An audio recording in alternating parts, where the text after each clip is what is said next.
Welcome back to the 28 AM podcast. This is me, Ayush Majithia, your host for today, and I'm super excited for today's podcast. Our guest for today is one of my good friends, one of my seniors, Anika Dhiman. So, Anika, thank you so much for joining in. Thank you for having me. Okay, so I wanted to have Anika on this podcast because there's like a lot of things I've noticed about her. She has like this huge balancing act because she was also a scholar in school. Like we all know that, like her name was on the board and all that stuff. And you also knew how to like balance her life out and also like I want to ask you about your higher secondary experience because when we were in 10th, she was in the 12th, and we used to like look forward to like joining the higher secondary because all of them were like roaming around or playing in the basketball court, having music, singing in class, dancing, having so many events while we used to study, and then we had COVID, so we never got to experience any of that. So like tell us about that. Okay, so higher secondary is definitely like a lot different from what you had up until your 10th grade. For obvious reasons, one thing is that you're a very close-knit group of people because you're a small group of people. Secondly, it's also that you're doing the subjects that you want to do, you like it, so you don't have to manage 9, 10 subjects, history, geography, everything that you probably don't want to pursue. Thirdly, I think it's also that the teachers, the relationship with your teachers is just so much more different than what you've had. It is not as formal and not as, just restricted to just a doubt or just, in-class interaction. It's more of like they understand what you're going through. They know it's your last 2 years of school, you're not going to get this again.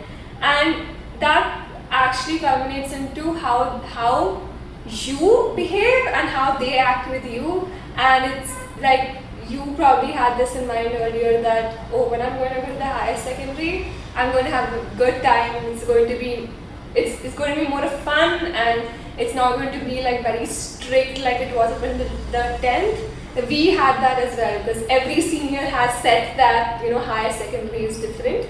So you already have that in your head, and that manifests into your actions, and all of it just works towards it being more of like an experience, which is I think why a lot of people call it junior college and not like just 11th and 12th. So it's very different from your school experience when all of that comes together to give you an experience that you didn't think would be a part of your school life. We never got to experience exactly that because of COVID, because we had online, but I think we got the gist. We got to experience some parts of it. So, like when you said you're more closely bonded with your teachers, it's not related to like just doubts and all that stuff. Like I've had Sir Gaurav on my podcast previously, and we've had conversations and call and text which have been completely different. He doesn't even teach me. So that is. Who do you have for English? We have Ma'am Alisha. Oh, we had Sir Gaurav for both of us. And I don't know how, but Sir Gaurav and I managed to talk. We had a conversation, all that stuff. So that formal bond isn't there. Mm-hmm. And another thing is, I think all the teachers in the higher secondary are like way more younger, especially at Chadha Mandir. So like it's like easier to connect with them versus with the older generation. There's nothing wrong with them, but it's just much more easier. Right.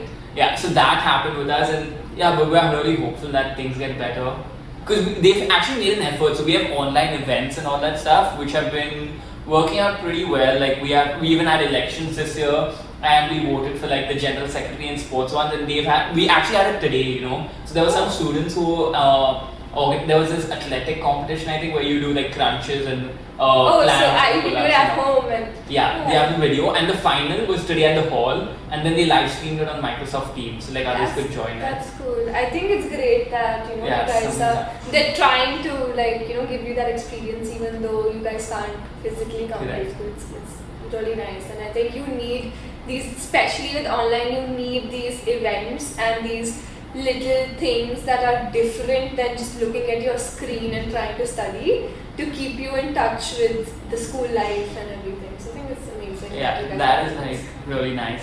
That's one thing. The second thing I want to ask you, like, how did you all like form a bond, like offline versus online? Like even though the teachers do make an effort, we haven't really been able to form that strong bond, obviously, because we never really meet in person. Our videos are always off. They don't know how we look exactly. They've only seen us like once when we had school in March and April. So I think it's when it's like physical classes. Firstly, it's more of you have staybacks, obviously in higher secondary.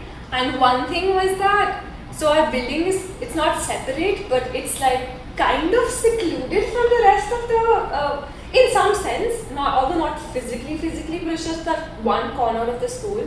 And usually when we had staybacks, like the school would be empty, and when especially when we had coaching, because we had it till late, the school would be like completely empty. So it's just you, your teacher, and just that environment around of not like a lot of people there. So you know that you are taking out extra time, you're giving extra time to the school, and the teachers know that, and they are also giving their time to you. So that understanding is there. And secondly, it's also, except for academics, it's like, so we were the first batch of science. So I think they did a great job in just making us feel at home even in the first year. Did not feel out of place at all, like, you know, everything's new, I'm so confused, I don't know what's happening.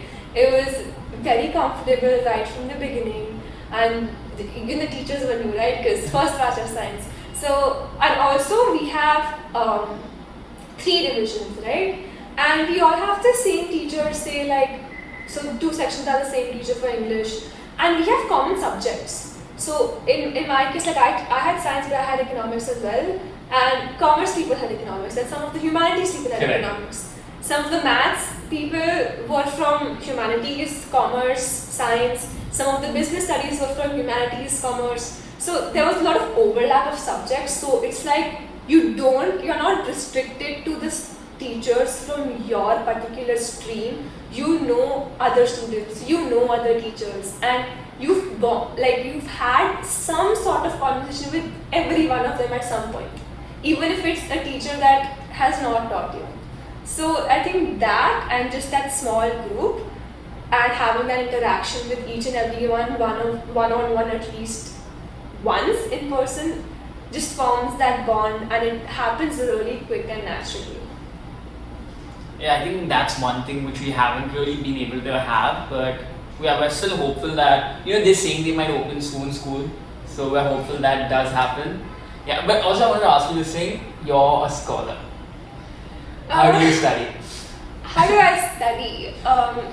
So I kind of hate it when people use that, not like, you know, like a lot of my friends tease me like, oh, you're a nerd, but I might look like one, but trust me, I have never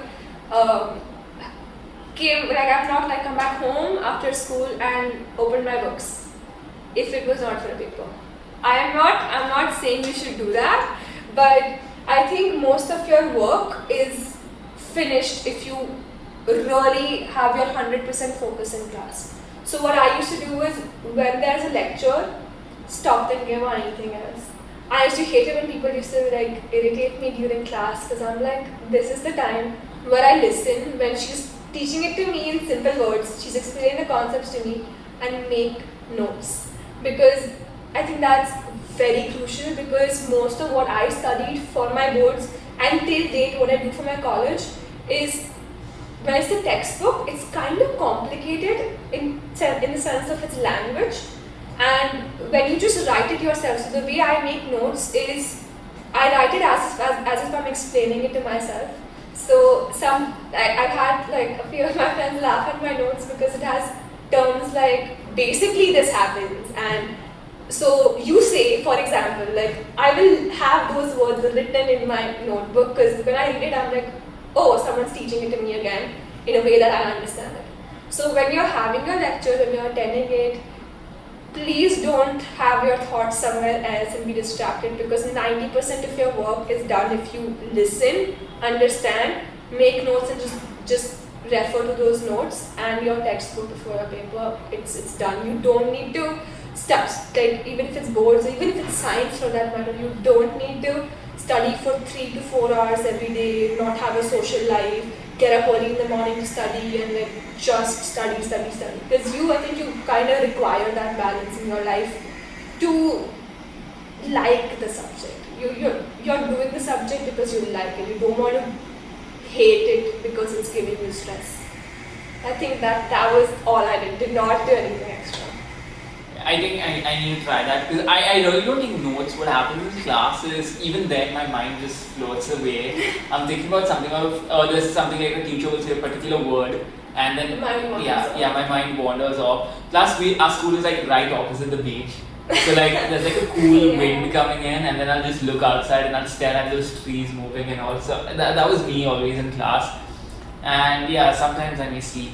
So that's one thing which I've done quite some time. So For me, I was always like, even if you're sleepy in class, I was never sleepy in class except for like a few times maybe if I was not well or something. It was more of like I had that in my mind that firstly I need to listen because if I don't, I will go home, I'll struggle. And secondly, I wouldn't call it like a need to do that, but if you're kind of competitive, not just with people around you, but with yourself.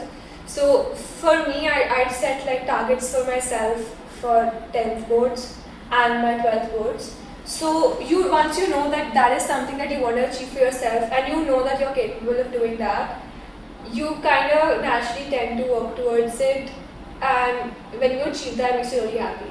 So that was one thing, because I had this thing in my mind that okay, I have science now, and I think I'm capable enough to get a position at least like in the top 3, and I need to like kind of work towards that.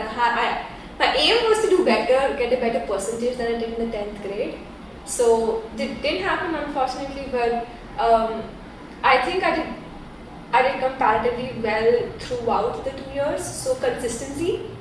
So that's one thing that really helps you throughout, because if you're someone who will just study for boards and you've been doing well but you've not been doing great in the 11th and 12th, and you just study for boards and you get a position, if I did that, I don't think I deserve it. For me, what I was proud of was that consistently through the 11th and 12th, I have done my best, even if it was just prelims. I have studied my ass off for prelims, even though they don't matter, and they're supposedly very hard compared to boards. Surprisingly, got more in my prelims in chemistry than in boards, but that was the thing. So consistently through the 11th and 12th, I know that even though this is not going to affect my entrance or my colleges, for myself, to prove to myself that I'm capable of this and I can do this, I need to like study. I need to put in my best. wait, I just had this question, which is I think you've already been asked this a lot, which is you were so good in academics, you really enjoyed science. I think you came second in school. Third. Okay, she came third in school, and yet you decided to like shift to another field from science, leaving the engineering and neat side aside. So when I took science, I did not take it for engineering. I never wanted to do engineering. I took it because I thought, firstly, I was never attracted towards commerce and business as such. And humanities and design is something that requires a lot of patience, and I don't think I'm someone who can have that as like a career, maybe as a hobby, but not as like something that I would go to design or something like that. So for me, science was the safest option, and I liked science on top of that. So I thought maybe once I do 11th and 12th, I'll know which subject I like, say physics or chemistry or even mathematics, and pursue pure sciences. But once I did that, and once you start looking for colleges and your options, you start considering a lot of things. Like, if you really want to succeed, because everyone wants success in the field that they've chosen, right? So apart from just enjoying the journey, you always strive to get the best result out of it as well, which is, I think, very human. So you consider things like, how many years do I have to put into this? If I can do that, because I'm someone who's very impatient, I need results and I need change. I get bored really fast. So I need quick results. With the pure science, it's like if you need a really good job and you want to be at that point in your field, you need a PhD. So most of the teachers in colleges, lecturers have PhDs. So it's more of like, am I ready to devote 8 years or 7 years of my life? Will I be able to do it? And thirdly, I did not have a lot of guidance when I was in 11th and 12th. I did not know how much I need to prepare for entrances. I did not have colleges ready in mind already. I was very late at that. And economics was something that I just took and I liked. more so in the 12th grade, and I thought that this subject is not what I thought it would be. It is conceptual, and so I just went with economics, and I'm enjoying what I'm doing a lot right now in college. But how, like, okay, so for me, I'm very confused about what stream I want to take. So what would be your advice to like choosing a stream? Like, how should one pick their stream? What do they want? What do they want to do and all that stuff? So at the back of your head, you kind of know what person you are and what interests you have. So when you know that you don't have a creative mindset, it's just stupid if you go for a career that intensively requires that.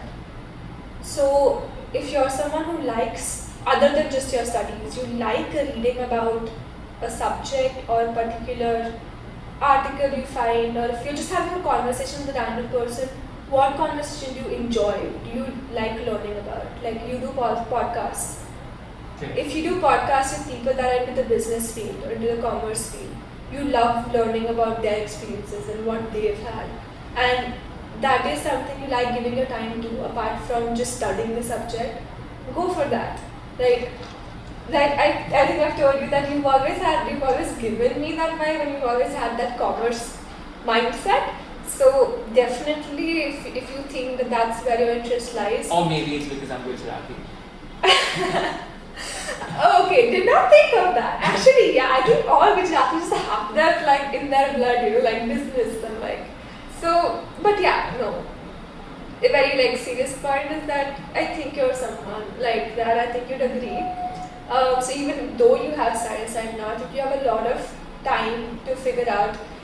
Don't regret taking science because you're shifting, or if you think that if I had taken commerce, I'd be so much more better off, because you don't know if that would be for something. What you have at hand right now, make the most of it, and as early that you like, as soon as you decide what you want, where your interest lies, then focus your energies there. The more you have 3 to 4 options, your energies divide into that and that. So I think I decided that I'm definitely not doing engineering long back before I took science, and I decided I'm definitely not doing pure sciences, I think in the 12th grade. But then I didn't know what I wanted to do, and I was still contemplating. So I looked for colleges in the pure science field. I saw what criteria is required for entrances. I did try preparing for it, and then I figured that this is not something I'm enjoying. It's not something I like doing. It's more of stress for me. It's more of I cannot work in this environment. And economics was very last minute, but it worked out, and I'm actually really liking it. So don't think that, oh, I'm confused, I don't know what to do right now, it means that I'm going to have less time, or like I will not be able to do it very well. Whenever you decide, just make sure it's something you really want to do. And definitely commerce field, if you ask me, for you. So I had this question in my mind, which is, do you think science actually helps you build your mind stronger, like problem solving technicalities? Like, do you think that helps? I've heard that from like a lot of people. I think even my dad, when I was taking up science, he was like, go for science in the 11th and 12th at least, because you can do undergraduate, and then some people even do undergraduate in one subject and then post-graduation in a totally different one, because they figure out that's not what they like. So at least for 11th, 12th, he was like, it builds up your analytical thinking, your problem solving. I think to some extent that is true, because I have not done commerce in 11th, 12th, I wouldn't know. But what I've done with the schooling system in India, at least up until the 12th, is like more theoretical. Obviously there's concepts, but the pattern of the paper, the textbooks, they're all more theory based. But with science is a subject where you have numericals, you have experiments, and you have, like ongoing research. And not saying there's not ongoing research in commerce as well, there is, but you can have, even in that framework of theoretical questions, there is some numericals, there is some problem solving, there is some place at least where you will have to apply your concepts and not write definitions or something like that. And that is in economics as well, and commerce as well. But with science, it's embedded into the structure of science that it's a very important and integral part of that. And I think with science, even the definitions, so they're all if you understand the concept, you can write the definition. You don't have to mug up anything. That's what I liked about science. So when I started doing economics, you start looking at things that way. So when I have a certain, say, demand supply, very simple curve, like a function which is plotting the demand and supply, I'm thinking like, why is this downward sloping? Why is this intersecting there? And then I'm thinking about real life, because when you're doing science, you have a lot of real life examples and it fits. With social sciences, not so much, because reality doesn't have those assumptions that you take in economics. But that is what's required. You question that in these fields, because you have that mindset that, does this happen in real life? Why does it not? What are the assumptions that don't hold true in real life? Or it makes you more curious. So definitely does. Science does help that. Yeah. Okay, so this podcast is actually, I spoke very little for the first time because it was like too smart for me, I would say. But it was. And I talk too much, I've been told. No, that's fine, even I talk a lot, but I don't know, maybe this was like a bit too smart for me. But yeah, I think like definitely, like you said, the problem solving part, I have noticed in like day-to-day life, I will look at things differently. Like, I calculate my power bill for no reason. Like, I just calculate it, trying to do it. I don't know why. I do like various stuff like that, try to do different experiments and all that stuff in real life. And I think it's because of the science way of looking at it. I enjoy science fiction nowadays, and even science shows some of it. I kind of understand them when they mention tachyons and all that stuff. I do research about it, and I will be able to connect it to what you're learning. Correct. So I'll be able to connect it to my learning. It's not just like going above my head. Right. So even though like if you look at all of these shows and movies, it's theoretical, but it is still science. Yes. So if you read about it, you can still connect it to your physics, your chemistry, and maths. So I think that's one thing which has really helped me by taking science. So yeah. Yeah, and I think that's there in every field. When you have some very you have great movies made on the stock market and economics as well. But like you said, with science, it's more of your, at least I think so, it's more of your day-to-day things that it's like built into your routine, that this is how I think, and it's not just someone telling me something. Science just doesn't like accept it. Yes, there are theorems and everything, but it's also like, why is this there? How did it come out to be? And there will be something more to it. It's never ending. So, yeah. Okay, so Anika, what is your last advice for anyone who's listening to this podcast or watching it? I think since we spoke about school and school life, I miss school way too much. And I know I was someone who complained about going to school till the 10th grade. But it's something that you're never going to like get back. And I know with COVID and everything, you've lost like, since you guys have not had the higher secondary experience, whatever you get, just even if it's the little things like the events you guys are having online right now, just try to keep those, because right now, since I don't have college. Hello, Uncle. I get it. Sorry. No, that's fine. You can like just start the line from like we have these events or something. Yeah, so even when you have these events, I know it's not much and you have a lot of expectations of how it was supposed to be. Even I was really frustrated in my first year of college, because I was like, I just need to do one semester online and then I get to experience the college life. I get to go out of Goa and new city, new people. Scary but different. So it's a new experience. So I think don't be frustrated. I know it's hard not to be, but I think that died off for me now. And now I'm just like, whatever I get, just make the most of it. Because no matter what, once you start doing a job, I'm sure you're going to look back at these days. Because I'm already like thinking about how much fun I had in my higher secondary. Sometimes when I talk to people from my school, like my friends from my school, there are conversations that we bring up about how it was like we almost spent the whole day in school because we had coaching till 5:30. And just even the little experiences that you share with someone, I think it makes a huge like impact in your life, and it's a part of your life. Then it's something that you know you're not going to get again. And with job, it's like that's your life after that. You have a job, you earn, you start a family, you have responsibilities. you have responsibilities now as well, but comparatively very less. So just don't like have this thing in mind that I'm losing my, years that I'm supposed to spend in school. In whatever has happened, you can't control COVID. So just try to make the most of it and be like, have expectations and be happy with what you get right now, because I'm sure there are people who have had it worse. There's always that. There's people who have had it better, people who have had it worse, but whatever you have right now is what you will carry. So just make sure that is an experience that you will smile at later and not regret. So I think that's it. Okay, thank you so much, and we're really hoping we'll have you in the future after a few months, a few years. Hopefully, like when she's famous, we'll have her on the other podcast also. So. Hope I am. But thank you so much. I had a great time. Thank you.